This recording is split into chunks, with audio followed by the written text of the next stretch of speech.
Hey, me hearties. How is everybody doing today? Pirate Kith here. Sorry, regular host couldn't make it today. I hope everybody has some grog for a good show. We're going to talk about culture and civics and Halloween. Cheers to you all.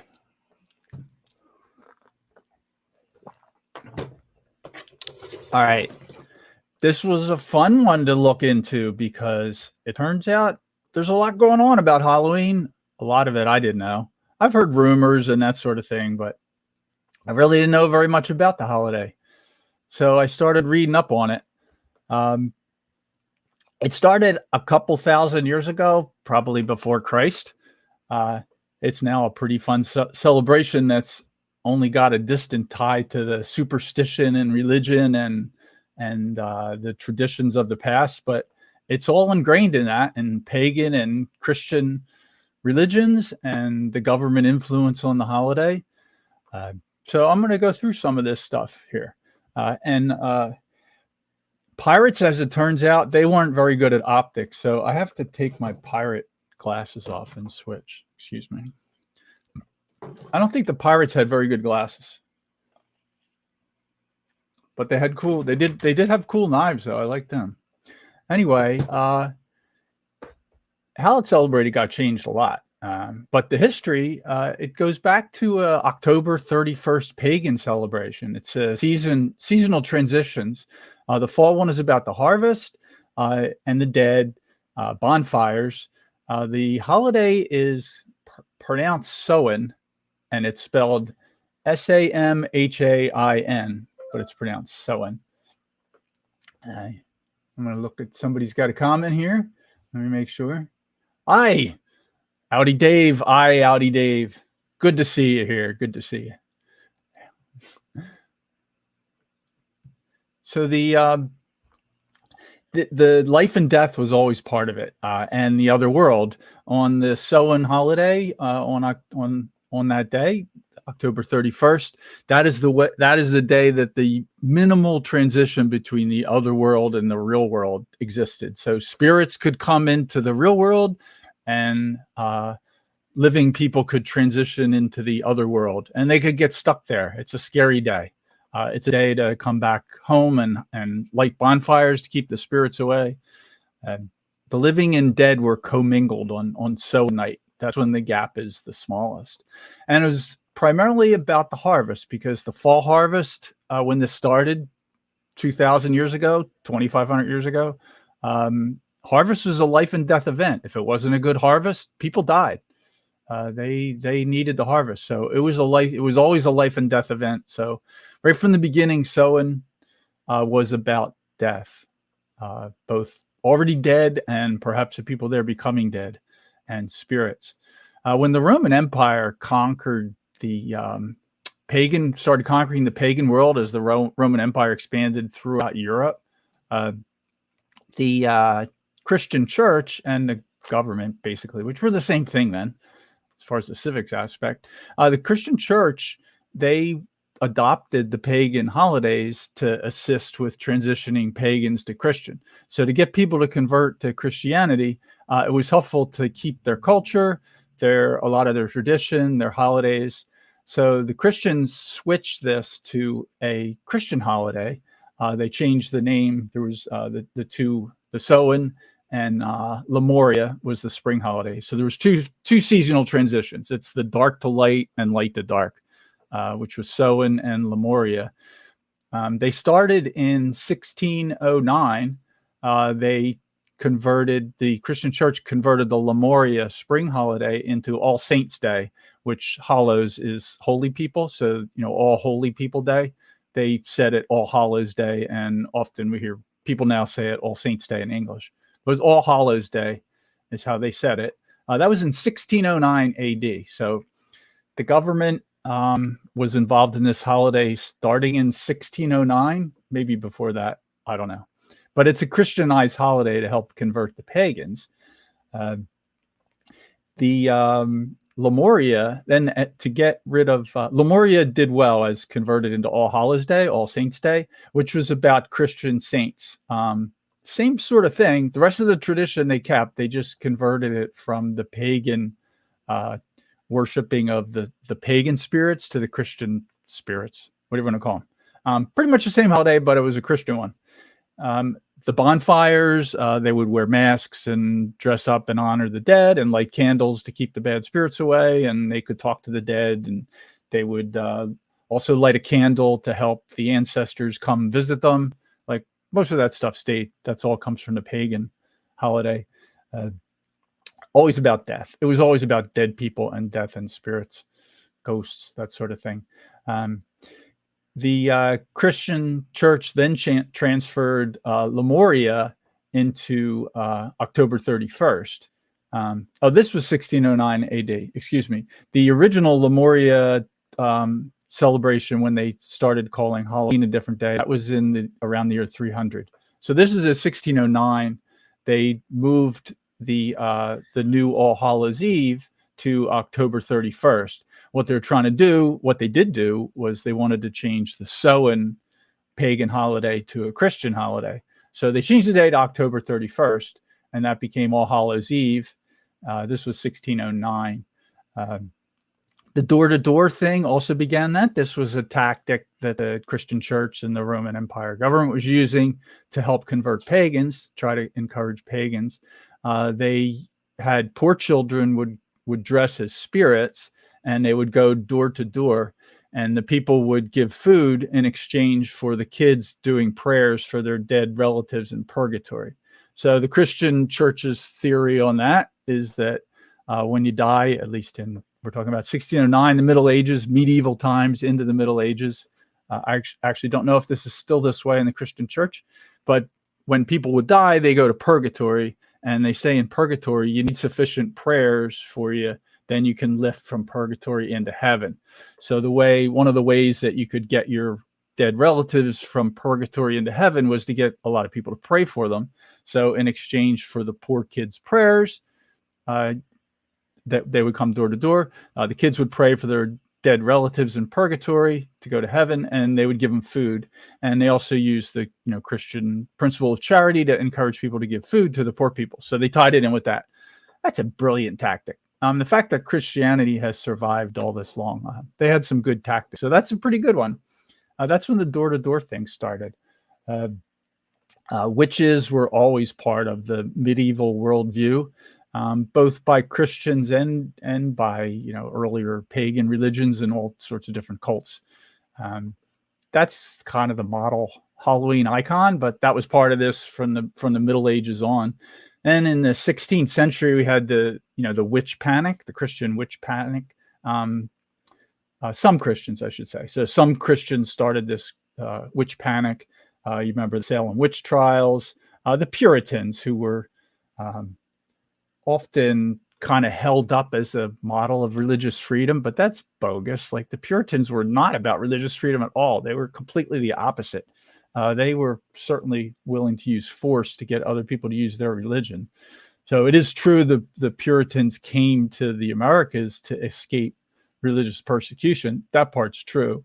The rest of the common preferred narrative on that is all bogus.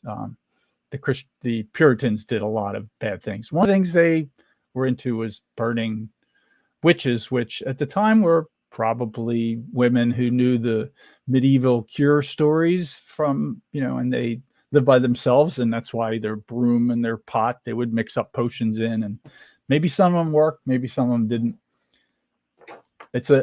I digress, but maybe the witches were the Dr. Fauci of the 16th century. Anyway, yes, I digress. And I'm just checking at the chat. So Juliet, hello. I'm glad you like it. You spelled my name wrong. It's Kith. Keith couldn't make it today. This is Kith. I'm sitting in for Keith. And hi, G-Man.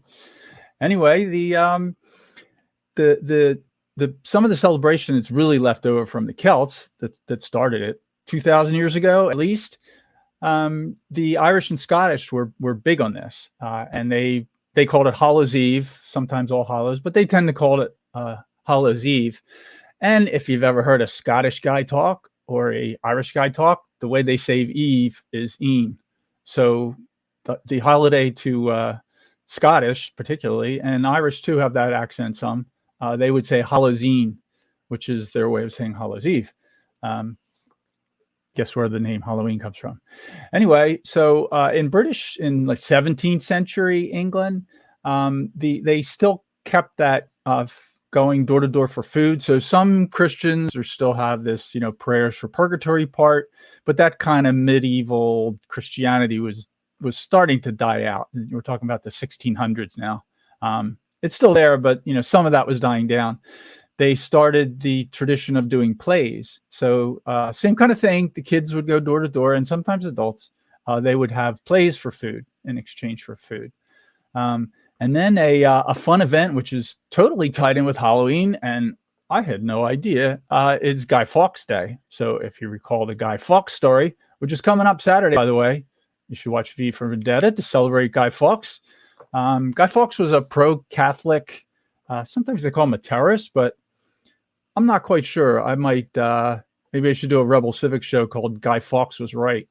But anyway, on November 5th, 1605, Guy Fawkes tried to blow up the House of Lords with 36 kegs of gunpowder. I guess that would have done it. But unfortunately, the dude got caught, or maybe fortunately, depending on how you look at it, if you want the government.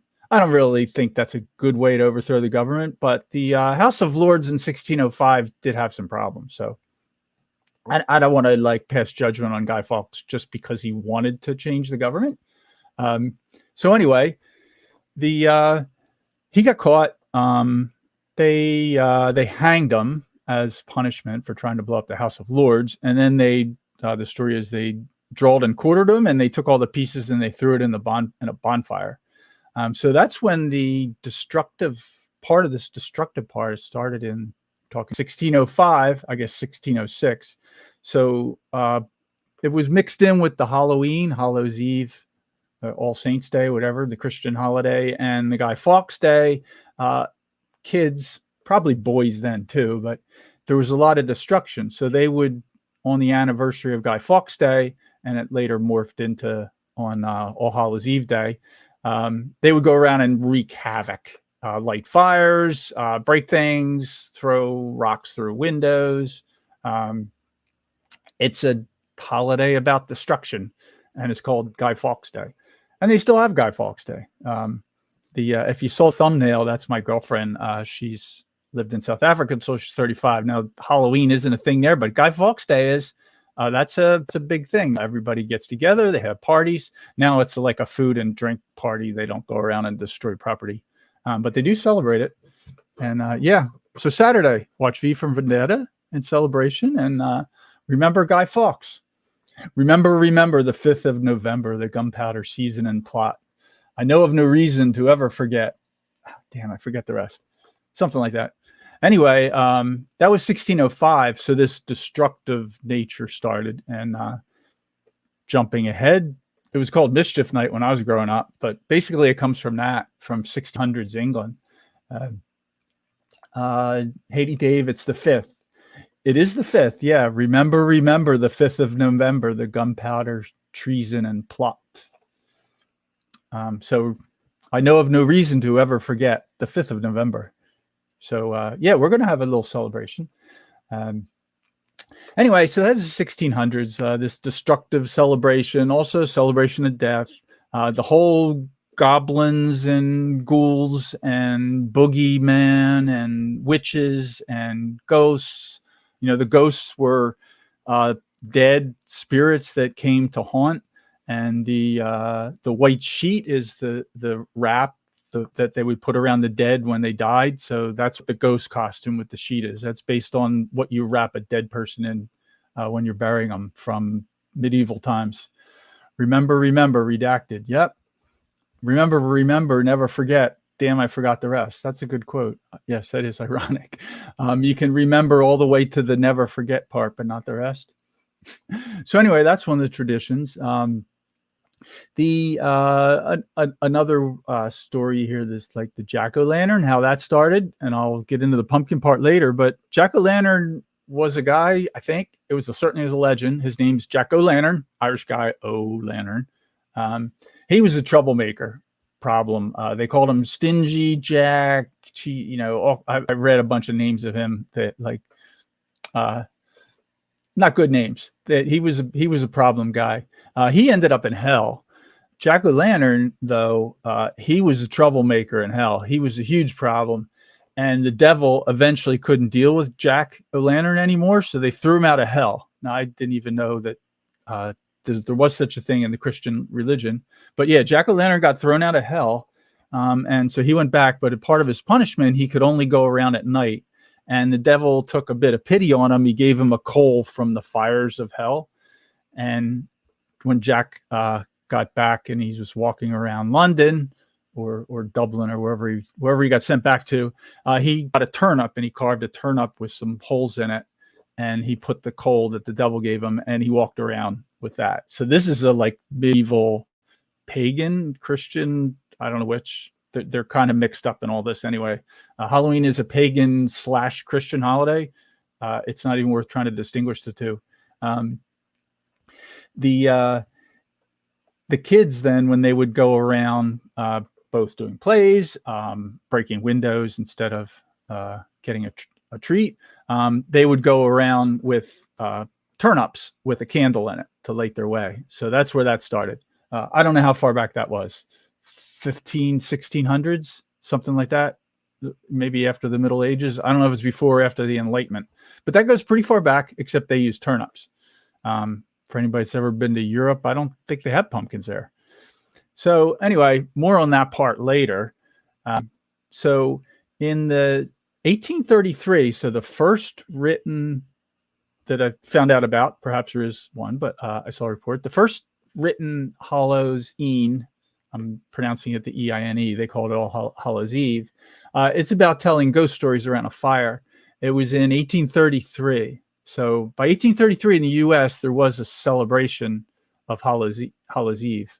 And it was about ghosts and dead people and fires. And, the bats kind of come from that. At least that's a theory, that because there wasn't electricity, in the medieval ages or the Middle Ages or even 1833, if you lit a bonfire outside at night, the bats would come out because it's where all the bugs are. So often that might be the only time of the year people really saw bats. You didn't see them much without lights. Maybe in a full moon you could see them. I think that part's a theory. I don't believe it. All right. Cheers, mates. So this was a Scottish tradition, Irish. That part of it is Irish tradition, the carved turnip thing from jack-o'-lantern.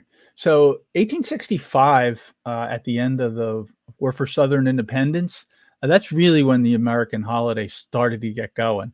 And it was because there were so many people killed. I forget the number, but it's something like a quarter of all males in the country dead. Like there's a huge number of people dead.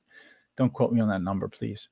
I know that I'm not up to my normal Rebel Civics fact check. If Keith was hosting today, he would not throw out a number like that. Like it was something like that. He would have a link and he would show you the link. But I'm not showing any links today because pirates don't do links. So you're not getting any links. Keith told me he reads out of the Constitution, but I don't care about the Constitution. I'm a pirate. I don't care about government. Pirate Kith, I'm an anarchist. So no, I'm not going to read you a quote from the Constitution. So you're getting a little break from that on today's show. And I don't know how to do links.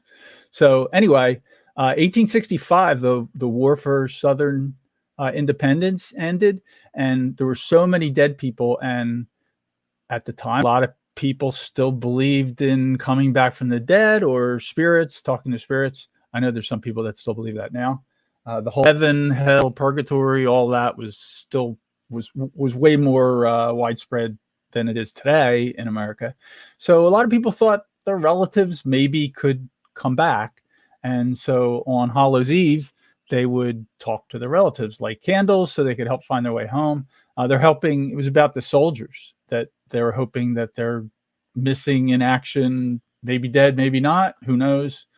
Transportation wasn't so good in 1865. So people showed up 6 months later. Turns out they're still alive. Or maybe they were had a leg badly injured and it took them a year to get healthy enough to come home. All kinds of reasons people might come home. But anyway, that's kind of where, from what I found out, that's about where the American holiday really got going. 1865 and into the 1860s, 70s, 80s. Now, during that period of time, that's about when the Irish potato famine was. A large number of Irish and Scottish moved to America to escape the conditions in Europe then, particularly in Ireland. And they brought the tradition of the Halloween, Hallows-Een, as they pronounce it, but Hallows Eve, which is a celebration of all the holy people in the evening. And these were Irish, and they also brought the tradition of destruction with them. And yeah, Irish and Scottish, they are known to have a drink or two now and then. So yeah, alcohol is a big part of their holiday celebration. No offense to Irishmen. I'd like a good Tullamore Dew here and then, now and then. And as the evening wore on, they would go around and look for food and drink, knock on doors. And later in the evening, they would be a little more emphatic about people giving them food. And they always had a little bit of destruction and fires and that sort of thing tied in with their holiday. It's kind of how the thing got going. And, by the 1900s, by the turn of the century, it became a bigger and bigger destructive kind of holiday in America, kind of based on that, really going back to Guy Fawkes and this idea that you would break windows to get break windows or did all kinds of crazy stuff. Take apart a horse carriage and rebuild it on top of somebody's roof. They have no way of getting it down. People go around and open up gates and let livestock out, and the livestock be running around the town. Crazy stuff, lots of crazy stuff. Light things on fire, that sort of thing. That was really big by around 1900, 1910, 1920s. There was a lot of that was associated with it. And it still had the whole death and the dead and talking to the dead and the candles and the witches and the ghosts. That was all part of it even then. And so the governments, basically, this is now I'm talking mostly about America, they tried to shift this into something, get away from that. So that's when cities started doing Halloween parades. So it was something like 1905 or 10, around there. Allentown, Pennsylvania, the first one. Toms River, New Jersey in 1919 or so. I didn't write this one down, but that was the first one that's still going on. So these parades were by cities to try to distract people from the destruction. So they would have a parade at the time people would be destroying things and try to convert them. So that's kind of Halloween parades got started with the government trying to mess with, trying to stop some of the destruction. But that continued some. Like I said, it was called Mischief Night when I was a kid. Then in the true American fashion, the holiday got converted to making money. Like people realized that, we can make money on this. Pretty cool. So one of the first things in that, the really old Charlie Brown show, remember the Great Pumpkin? Bugs Bunny was into Halloween. So when the Great Pumpkin was, for those who don't remember that, Linus would sit in the pumpkin patch. And I listened to a little clip of a Charlie Brown episode. So on Halloween, Linus would sit in the pumpkin patch because that was the day that the Great Pumpkin came and gave him gifts. And he would write a letter to the Great Pumpkin. And Charlie Brown comes up to him and says, "Linus, this is ridiculous." He didn't say ridiculous. Why do you believe in this dumb stuff? And he says, I'm sorry. He says, "When are you going to stop believing in this dumb Great Pumpkin?" And Linus says, "The same day you stop believing in that fellow in the red suit gives you gifts." That was pretty funny. Anyway, I didn't mean to talk. I should have had the clip of that. If Keith was here, he would have played a clip of it for you. So anyway, this whole commercial shift, people started selling masks. They started paper costumes, and then the costumes got more and more elaborate. And Americans in their capitalist system, it's now. I saw two numbers. One said it was a 1 billion a year. Another one said it was a 6 billion a year. Obviously, it's a huge industry in America now. A lot of people make a lot of money on it, and it's really fun. There's 4,000 roughly haunted houses in America where adults can go and get the shit scared out of them. 1/4 of all candy sold in the United States is the week before Halloween. If you go into a grocery store the week before Halloween, there's a whole aisle of candy. So, yep, Americans did their thing on it. And now a lot of people make a lot of money. And it became a fun thing. The costumes, go back to the beginning of the 1900s. They really focused on hiding from the spirits. So they would dress as spirits, ghosts, that sort of thing. Part of the commercialization, is people started doing different kind of characters, all kind of characters. And that's really Hollywood that kicked that off.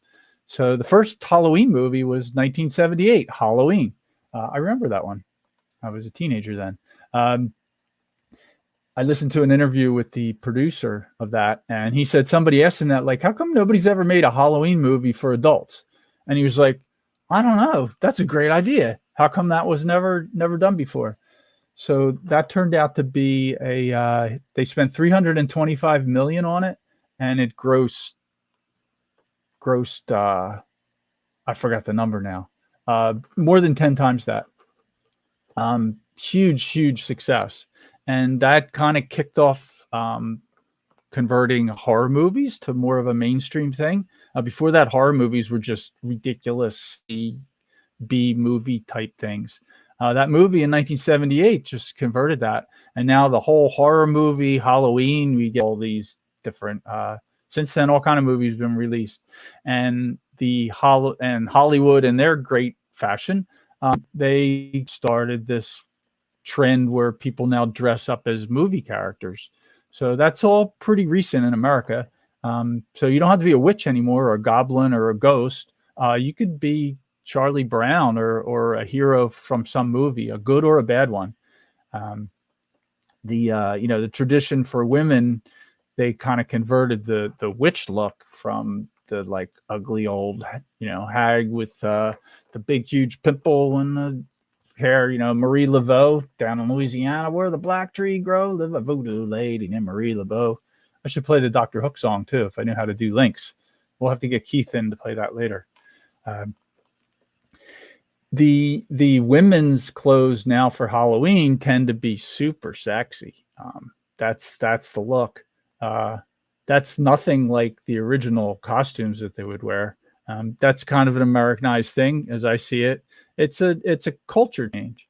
So it's become a fun holiday. So you go back to this thing that was about death and destruction, and talking to the dead, worshiping the dead, being scared of the dead, and a lot of violence. I was going to mention in the 60s that, we called it Mischief Night. So what was called Hallows Eve, when I was a kid, we called it Mischief Night.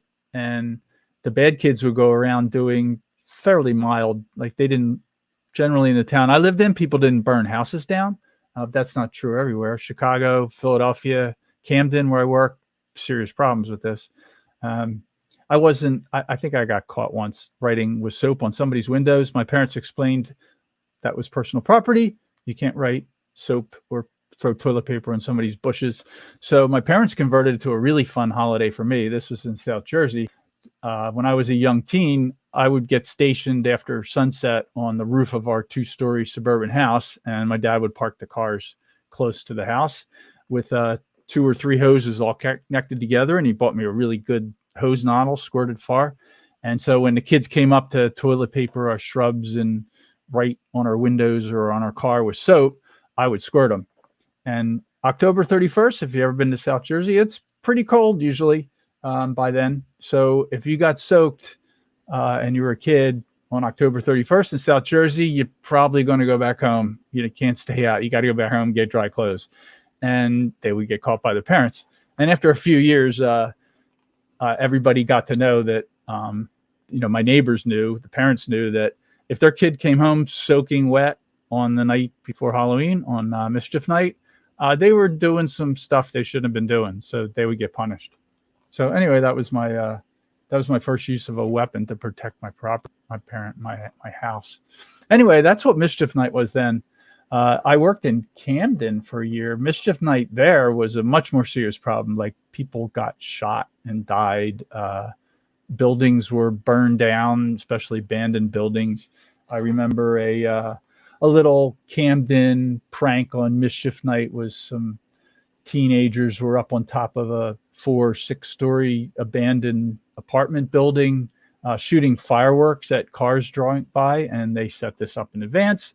They had a refrigerator up on top of the roof that they found in one of the old destroyed apartments. And when the cops pulled up and got out of the car, they doused the refrigerator with gasoline and lit it on fire and dumped it off the roof onto the cop car 6 stories below and smashed it to smithereens. That was the kind of destruction in Camden. I don't know why I went into all that, but yeah, I remember the destructive part of it. The old people probably remember that. I don't see that as a tradition now. It kind of got converted when I was a younger adult. People got scared of letting their kids out. The whole helicopter mom thing started. So it birded from cultural thing where the kid would have to make a costume. Like, we had to rummage around in the garage or whatever and our old clothes drawers and find stuff. And maybe we get my mom to buy us a few things. But basically, it was a day where we were on our own. We make a costume. That was part of the fun. And there's no way we'd let our parents go with us on trick or treat. Like, that violates the whole idea of Halloween. Halloween, the kids get to be something totally different, unsupervised, and go out. And you get paid to do it. You get candy. Fun thing. I have to back up a little. I missed one of the stories I'm going to say. So I don't have good enough notes here. The candy thing started in the 1920s or so in the United States. It was a bribe to the young kids, probably mostly young boys, but to the kids for destroying, like, don't break windows, don't light any fires, don't, I read some of that stuff that was common. Oh, they would take one of the steps off people's front porch so they would trip and fall and get hurt the next morning. Would open up the gates and let the animals run around.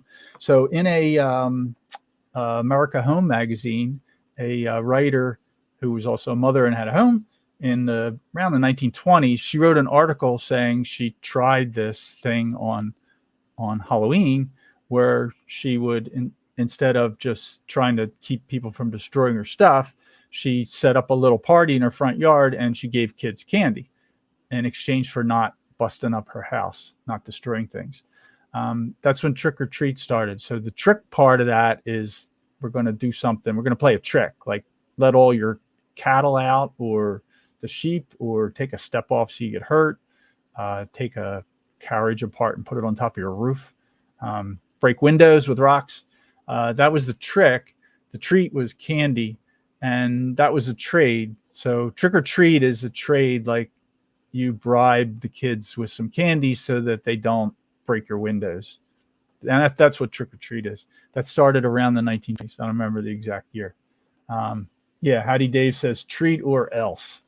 You also talked about South Africa. I'm going to read this one. South Africa has many ghost stories, and Guy Fawkes and Halloween are celebrated. I think it started to trend because of Hollywood and TVs in the 70s. I'll ask about that, and I'll post it in the comments. Halloween, from, like I said, my girlfriend lived there until she was 34, born and raised there. She's Afrikaans. They celebrated Guy Fawkes Day, but not Halloween. She knew about the Halloween holiday from TV. Anyway, and we celebrate holiday. She has an awesome pirate lass outfit, and we went out. That shift, that trick or treat shift, the candy thing, and now kids are all hopped up on candy, and you get to the end and 1/4. The candy sales in the United States are the week before Halloween. So I just want to kind of end with that interesting cultural shift from these superstition, worship of idols, saints, the Christian thing, the pagan stuff with the talking to the dead and the dead coming down and the dead going up, the Christian part of praying for people in purgatory to go to heaven, burning witches at the stake. Like, that was the culture. It's really not all that long ago. The Salem witch trials were not that long ago. And now it's just a fun holiday. People dress up as a pirate, go walk around, have a good time. It's a social event for adults and kids. Kids go out and get hopped up on candy. And it turned into a fun holiday. And in the good American tradition, a lot of people make a lot of money on this one. I don't know if it's 1 billion or 6 billion, but sounds in the ballpark to me. Anyway, I hope you enjoyed the civics aspects of All Hallows Eve or Eve. My Scottish accent isn't all that great, but I did learn to say that one. Now called Halloween. There's a lot of history here, and I bet there's a lot more.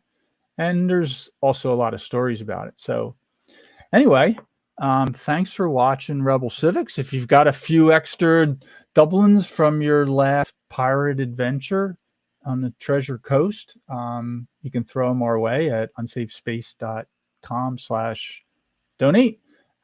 Help us keep the lights on and all the stuff going. And from the Treasure Coast of Florida, and I'm not joking, I actually live in an area called the Treasure Coast, Pirate Kith signing off, and we'll see you next week. Now all I have to do is find the credits, since Beverly is in here to help. Here we go.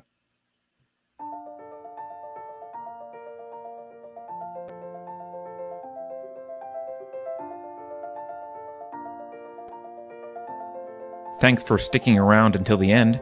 If you're new to Unsafe Space, check out our deep content library that includes discussions with everyone from James Lindsay to Brett Weinstein. And please consider helping to fund our work by visiting unsafespace.com/donate. You can find us on a variety of social media platforms, and you can find a community of like-minded individuals on our Unsafe Space Discord server, which is open to financial supporters at any level. We hope to see you there. Warning. This is an unsafe space. Dangerous ideas have been detected. It would be better for your health if you forgot what you just heard. That should be easy for someone of your intelligence.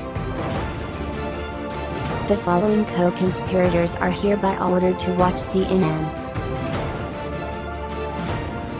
Experts agree that 87,000 new tax collectors will make inflation feel like less of a problem. I think we can agree that the FBI's track record speaks for itself. If you think about it, only government-sanctioned experts should be allowed to express opinions. But don't. Think about it, I mean. That's not your job. Thinking has been scientifically proven to be less efficient than compliance. Science, scientific, and scientifically are registered trademarks of the World Economic Forum. Unauthorized use is prohibited. Computer voice courtesy. Never mind, that last line is fake news. Please disregard it and return to your safe space immediately. There will be cake.